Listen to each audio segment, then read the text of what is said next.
Hi, I'm Stephanie Panay. Welcome back to more Reflections on A Course in Miracles. Today I'll be discussing unrequited love, that subject of so many films where you see one person falling in love with another, but for whatever reason, either they can't be together or that other person just doesn't feel the same way about them. A real classic is Wuthering Heights, where Catherine and Heathcliff fall in love. They both love each other and it's really intense, but they can't be together because Heathcliff is of a lower social status than Catherine. And so Catherine marries somebody else. Poor Heathcliff, he doesn't take it well. And I won't spoil the story for you, but it's a classic. A tarot card that I think really suits the kind of heart wound associated with unrequited love is the Three of Swords. Now, I'm going to read from this book, the Complete Book of Tarot, which I think is a really good book for looking at the tarot in regards to our journey of personal development. It has a Jungian flavour to it as well. So this is what they say about the Three of Swords. The Three of Swords shows a stained glass window depicting a heart pierced with three swords.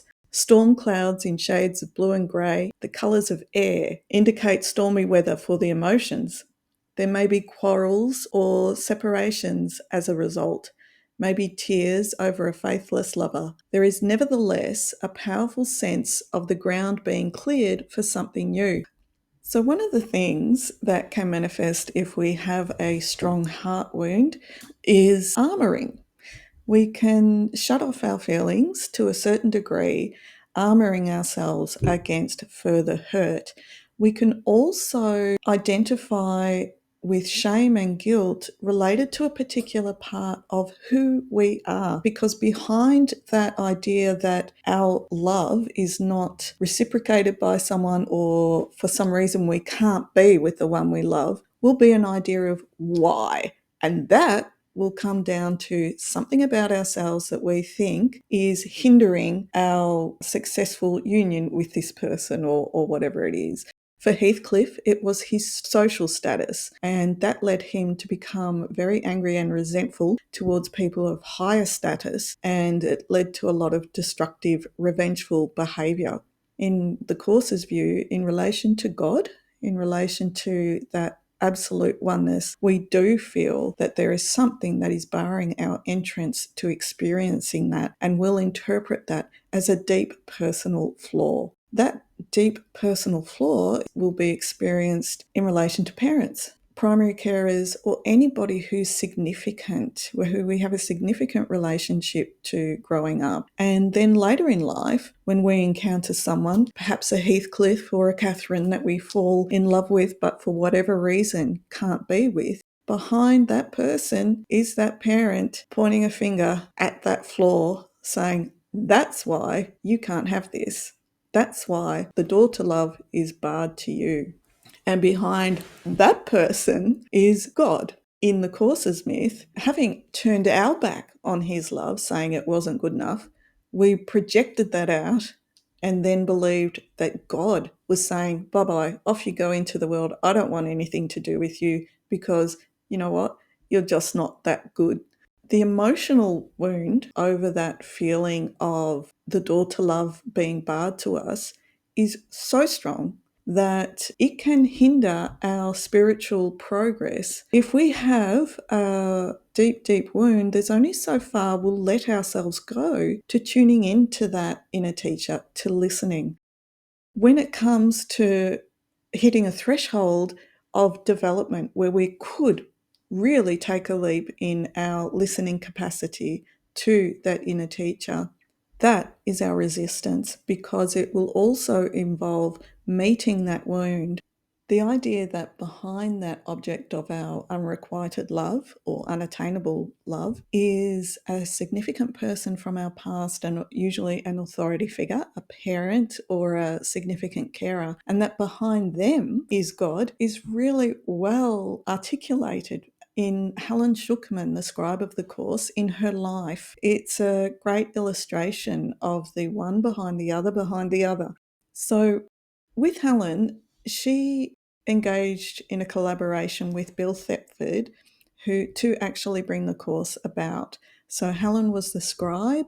She was the vehicle through which the course was channeled, and Bill was a great support in that for her through typing up the material and in various other ways. Now, Helen was romantically interested in Bill Thetford. Bill Thetford was gay, and he wasn't romantically interested in Helen, much to her disappointment. Now, that became perhaps a contentious issue between them. There was a lot of conflict between them, apart from a lot of collaboration and goodwill in regards to producing the course. What I find interesting is that idea of an unrequited love or rejection really played out in Helen's life, particularly with an experience she had with her father, a memory which was ingrained in her so well and seemed to reflect her experience through life thereon. I'm going to read from an essay I wrote called Independence Day from this book, The Farthest Reaches of Inner Space, where I look at the childhoods of both Helen and Bill and how they influenced their particular patterns in life, and how they were coming together was a perfect way for each of them to heal their respective defense mechanisms that had resulted from their particular upbringings. So here is an extract from the course, from my book, not the course, but that is about Helen and her relationship with her father and that very early memory. So this is from page 127, and the subtitle is Loves Me, Loves Me Not. So here's the paragraph. The thing that stands out most for me about Helen's childhood is a memory she had in which she describes a dream, and one from which she, in her words, never recovered. It involved her lying happily in her crib, thinking how pretty and warm she was, and then her father appearing at the doorway. He stayed there and didn't enter the room, instead staring at her with cold objectivity. In the dream, Helen saw herself turn from, in her words, a very pretty little girl into a very ugly one, as her father remained unmoving, then simply turned and walked away. The image in her mind was very, very potent of her father's coldness towards her and his rejection. And I think that theme is again well reflected in a real experience that Helen had later after she'd graduated as a psychologist and was working as a psychologist and had a very high up position in the hospital where she worked. So here's a description of that encounter with her father. Where Bill experienced his father as punitive, accusatory, and unforgiving, Helen seemed simply painfully uninterested in her. Helen's father was dismissive of her value, something highlighted in an incident at a family gathering. By this time, Helen was a psychologist, and one of her aunts sought her out for help at this family gathering. Helen's father noticed this, and later he asked Helen why she and the aunt had been talking for so long.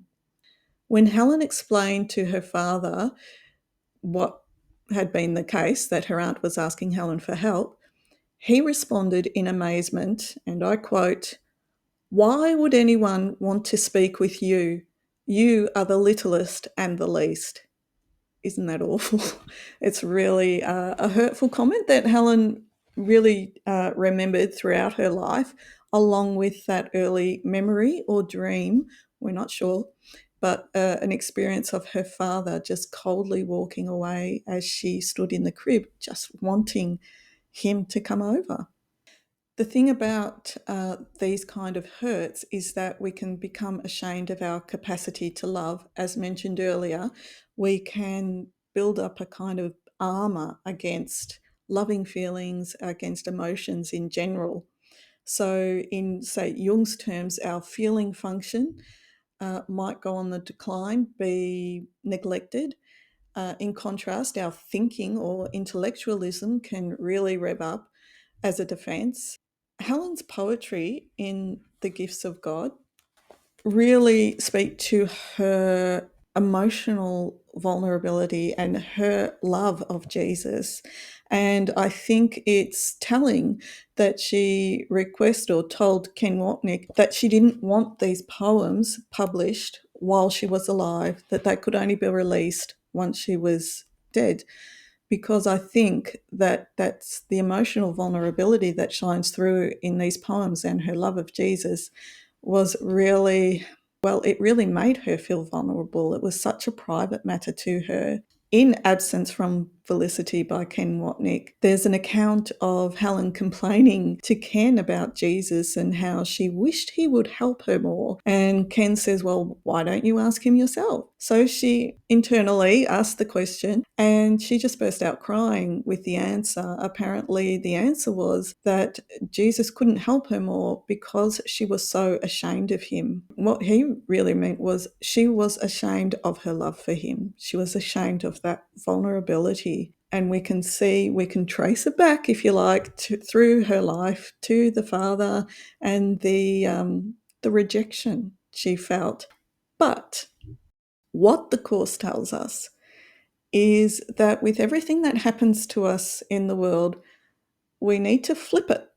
So if we have this feeling of being rejected by an authority figure, there's a need to have that feeling because it protects us from the self-accusation that we rejected the authority, that we rejected God's love. And that is the underlying cause of our heartache in the world. That is the underlying cause of our feelings of not being good enough, of that door to love being closed.